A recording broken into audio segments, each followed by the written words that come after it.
नमोऽस्तु ते महामाये श्रीपीठे सुरपूजिते शङ्खचक्र गदाहस्ते महालक्ष्मी नमोऽस्तु ते नमस्ते गरुडारूढे कोलासुरभयङ्करी सर्वपापहरे देवी महालक्ष्मी नमोऽस्तु ते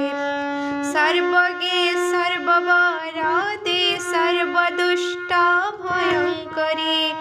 सर्वदुःखहरे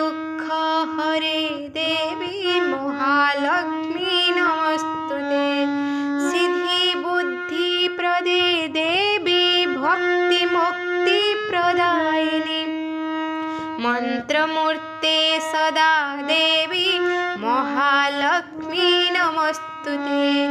अद्यन्तरहिते देवी आद्यशक्ति माहेश्वरी योगेन योगसम्भूते महालक्ष्मी नमोऽस्तु ते स्थूल सूक्ष्म महारौद्रे महाशक्ति महोदरे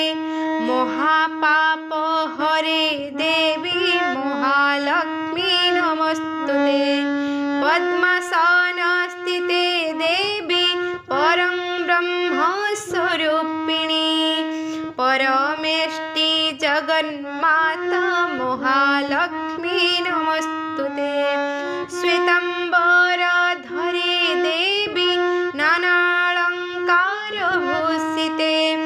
जगस्थिते महामाये महालक्ष्मी नमोऽस्तु ते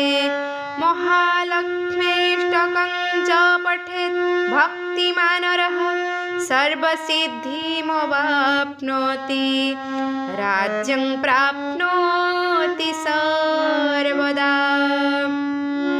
एककालं पठे नित्यं महापापविनाशनं